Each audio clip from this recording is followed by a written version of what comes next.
How to box like the fighting pride of St. Petersburg, Russia, Dmitry Bivol in 5 steps. Hello Earthlings, Ultraviolet Ronald from the Bronx here, and today we're gonna get into the last Mohegan of the pure Soviet boxing style, and that is Dmitry Bivol. Starting off with number 1, his footwork is top notch.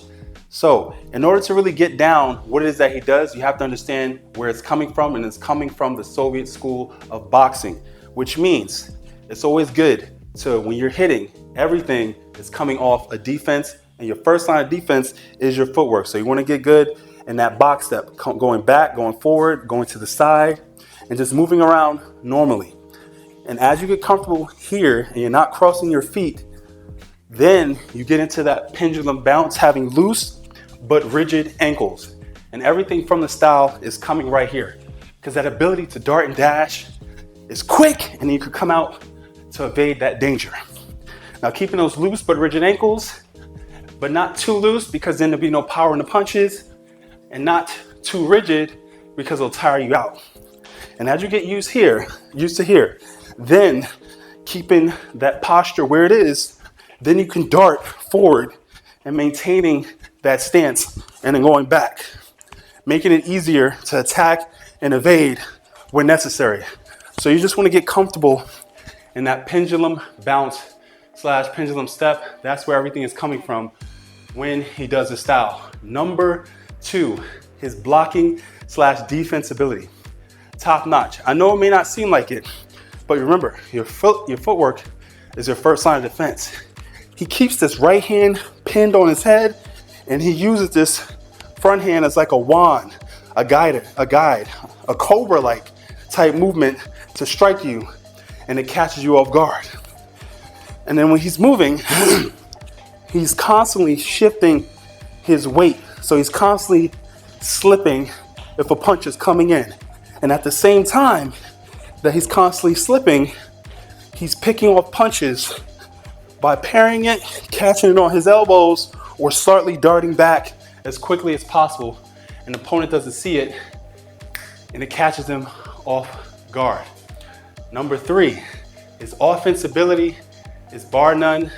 He has this machine gun type attack mode that he does if he's not stinging you with that jab. So when he's in that defense and that footwork is working for him, he's keeping those loose but rigid ankles, keeping those elbows in. He's darting with that jab, and he's playing with it, darting with that jab, playing with it, and then bop, bop, bop, bop, and then coming in with a flurry of punches, and then moving back out to get out of danger, bop, bop, bop, bop, and then moving back out. So he's constantly going in and out, then in to the side, in to the other side. When you're doing that, it's hard for the opponent to find your rhythm, and being as good as Canelo is, he just could not find it. It's hard, and that's why he's so good and proficient at what he does, because he really utilized what the Soviet boxing style entails. Number 4, his feinting ability. I know it may not seem like it, but when he's in that style and he's moving, he's a pro, so he's not bouncing as much as he would if he was in the amateurs, because then you're gonna exhaust yourself more, and you wanna have that energy if you were to go 12 rounds. But he's here and he's moving, and he's feinting with his punches by jerking his arms forward, kind of like what Isidro Madrimov was doing against Terence Crawford. He was just baiting those arms forward, throwing that opponent off. And then out of nowhere, he come in with that jab, and then from that jab, cross, and then come back out. Jab, cross, left hook, dip, and then come back out and veer off to the right. It's very hard to time a person that is moving like that. I mean, the person that's also using that style is Alexander Usyk. That's why AJ had a hard time fighting him, and that's one reason why he lost. That style, if done correctly, really exemplifies what the sweet science is. Number 5, conditioning. In order for me to bounce and do what it is that I'm doing, my conditioning has to be up here. That means I'm running 2 to 3, maybe 4 miles a day. Every other day, maybe running 5 to 10 miles. Weekly, 20 to 25, maybe even 30 miles a week I'm running. I'm swimming, I'm doing laps constantly, probably 20 to 30 laps in a 100-meter pool. I'm jumping rope for 20 to 30 minutes. I'm sparring a lot, I'm shadow boxing a lot.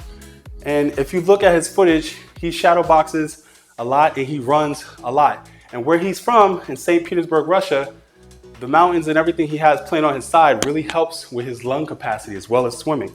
So your conditioning has to be top notch if you're really showcasing that Russian style, because to really occupy that style and throw the punches in the manner that he does with the feigning and the footwork, it requires a lot of stamina.